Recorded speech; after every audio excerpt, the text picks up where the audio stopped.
और बात करेंगे बीजेपी के ही रायशुमारी अभियान चल रहा है। बीजेपी ने ये कहा है कि तमाम जगहों पर तीन तीन कैंडिडेट्स के नाम शॉर्टलिस्ट किए जाएंगे और वो आलाकमान के पास जाएगा और आलाकमान उसमें से तय करेगा कि टिकट किसे दिया जाए।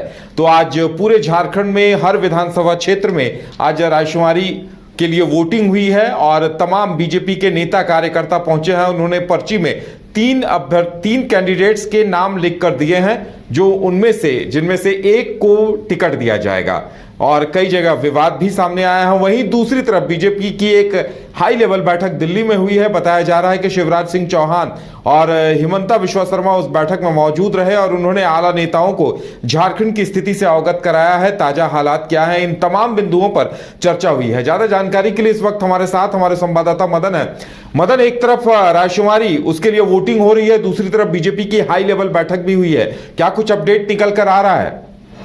बिल्कुल, देखिए, झारखंड में बीजेपी पूरी तरह से चुनावी तैयारी में जुट चुकी है और एक तरह से जो प्रक्रिया है उम्मीदवार के चयन का, उसको भी जल्द से जल्द पूरा करना चाहती है। इसीलिए आज पूरे प्रदेश में 81 विधानसभा क्षेत्र में एक तरह से कहें तो रायशुमारी के अभियान को पूरा कर लिया गया। तमाम जो पार्टी के कार्यकर्ता और नेता थे जिन्हें वोटिंग के लिए ऑथराइज किया गया था, वो तमाम लोग आज इस वोटिंग में शामिल हुए। अपने पसंद के 3 उम्मीदवारों के नाम को उस बक्से में बंद किया। 2-2 डब्बे जो है तमाम विधानसभा क्षेत्र में भेजे गए थे, जहां से कि अपने पसंद के उम्मीदवारों के नाम रायशुमारी के माध्यम से उस डब्बे में बंद करना था।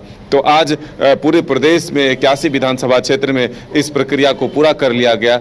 वहीं दूसरी तरफ हाई लेवल बैठक जो है झारखंड में हुई और उसके बाद अब दिल्ली में आज बैठक हुई। आपको पता है कि हेमंत बिस्वा शर्मा और हेमंता, खास करके जो शिवराज सिंह चौहान हैं, वो झारखंड आए थे। तमाम विधायक और मंत्री जो उनके सांसद हैं, उनके साथ बैठक करके जिला अध्यक्ष और विधानसभा प्रभारियों के साथ बैठक कर कल ही वापस लौटे और आज दिल्ली में जो महत्वपूर्ण बैठक हुई, इससे ये स्पष्ट होता है कि बीजेपी अब जल्द से जल्द अपने उम्मीदवारों के नाम का जो है एक तरह से ऐलान भी कर सकता है। नाम पर अंतिम मुहर लगाने की प्रक्रिया जारी है और इसीलिए आज दिल्ली में अहम बैठक होती है और उस पर जो है चर्चा होती है, क्योंकि अब प्रधानमंत्री नरेंद्र मोदी का भी झारखंड दौरा होने वाला है। 15 सितंबर को जमशेदपुर से प्रधानमंत्री नरेंद्र मोदी 10 वंदे भारत एक्सप्रेस को रवाना करेंगे, जिसमें कि कई झारखंड में भी चलाए जाएंगे, साथ ही देश के अन्य हिस्सों के लिए भी चलाए जाएंगे। वहीं एक सभा को भी संबोधित करेंगे।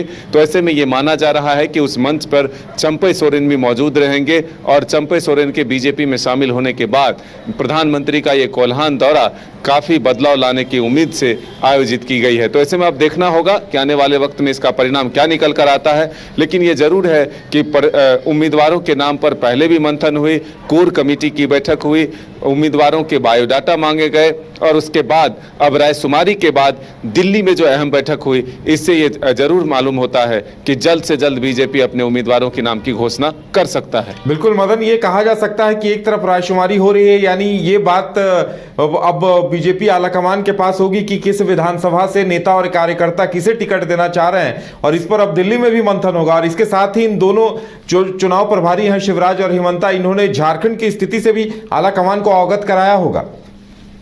बिल्कुल, देखिए, एक तो ये कोशिश जरूर हुई है कि एक बड़े पैमाने पर कार्यकर्ताओं के नब्ज को टटोलने की कोशिश हुई है, क्योंकि बीजेपी में भी अब ये देखने को मिलता है कि उम्मीदवार के नाम की घोषणा के बाद विरोध शुरू होते हैं। तो ऐसे में उस विरोध को रोकने की कोशिश, हालांकि जो राजनीतिक समीकरण है, जो वर्तमान की राजनीतिक हालात है, जैसे में कि कई दूसरे दल से नेता अगर बीजेपी का दामन थामे हैं तो उन्हें भी उम्मीदवार बनाना होगा। तो ऐसे में उन्हें उम्मीदवार बनाना सही होगा या नहीं, इससे भी एक तरह से समझने की कोशिश इस रायशुमारी के माध्यम से पार्टी करने जा रही है, क्योंकि ये महत्वपूर्ण जो रायशुमारी है, इससे पहले इतने बड़े तादाद में इस तरह से नहीं होते थे जितने बड़े तादाद में इस बार लोगों को शामिल किया गया और एक मंच दिया गया, एक जगह तय किया गया कि यहाँ पर आकर के आप वोटिंग के जरिए अपने एक तरह से अपने विचार दीजिए।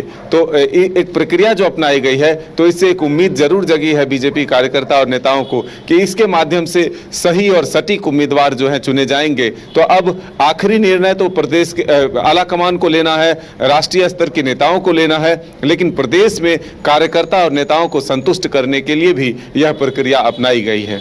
चलिए मदन, हमारे साथ जुड़ने के लिए और तमाम जानकारी देने के लिए आपका बहुत बहुत धन्यवाद। तो देखने वाली बात यह होगी कि बीजेपी कब तक पहली सूची जारी करती है, लेकिन जिस तरह से तैयारियों को देखकर लग रहा है, कहा जा सकता है कि हफ्ते 15 दिनों के अंदर बीजेपी पहली सूची जारी कर सकती है।